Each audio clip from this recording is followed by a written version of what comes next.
ወደ ማርስ ለመድረስ ምን ያህል ጊዜ እንደሚፈጅ አስበው ያውቃሉ? ደረጃ 1 መሮጥ። በሰዓት 12 ማይል ፍጥነት ሳያቋርጡ ቢሮጡ ማርስ ለመድረስ 1284 ዓመታት ይፈጅቧታል። ይህም ማለት እርስዎ ሳይሆን ከ15 ትውልድ በኋላ የሚመጣ የልጅ ልጆ ሊደርስ ይችላል ማለት ነው። ደረጃ 2 ካዋሳኪ ኒንጃ H2R። በሰዓት 249 ማይል በሚያስገመግም ፍጥነት አሁን ጉዞ ፈጣን እንደሆነ ይሰማዋል። አደገኛ ፍጥነት ቢሆንም ማርስ ግን አሁንም በጣም ሩቅ ናት። ጉዞው 64 ዓመታት ገደማ ይፈጃል። ሞተር ሳይክሉ ፈጣን ነው፣ ነገር ግን ህዋ እጅግ ሰፊ ነው። ደረጃ 3 ያንግ ዋንግ U9 ኤክስትሪም። በሰዓት 308 ማይል የሚጓዝ የኤሌክትሪክ ሃይፐር መኪና፣ የእውነት የወደፊት ማሽን።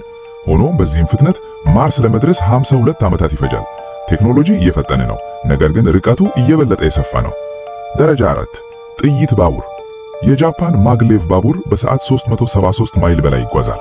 ለስላሳ፣ ዝምተኛ እና እጅግ ፈጣን፣ ነገር ግን ለማርስ አሁንም በጣም አዝጋሚ ነው። ጉዞ 42 ዓመታት ይፈጃል። ግማሽ ዕድሜውን በጉዞ ላይ ብቻ ያሳልፉታል። ደረጃ 5 ቦይንግ 477። በሰዓት 570 ማይል ገደማ እየበረሩ ከደመና በላይ በምቾት ይዝናናሉ። ነገር ግን ማርስ ለመድረስ አሁንም 28 ዓመታት ይፈጅባቸዋል። አዎ፣ ምናልባት በመስኮት በኩል ማየት ይሰለቻችሁ ይሆናል። ደረጃ 6 ናሳ X-15። በሰዓት 4475 ማይል በሚያቃጥል ፍጥነት አሁን በመጨረሻ እውነተኛ የህዋ ጉዞ ይመስላል። ማርስ በ3 ዓመት ተኩል ውስጥ መድረስ ይችላሉ።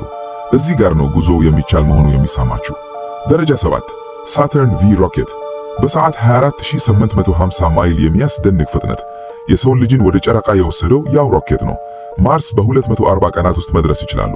ለመጀመሪያ ጊዜ ጉዞው ከግብ ሊደርስ እንደሚችል ይሰማል። ደረጃ 8 የብርሃን ፍጥነት። በአጽናነፋ ውስጥ ፈጣኑ ፍጥነት።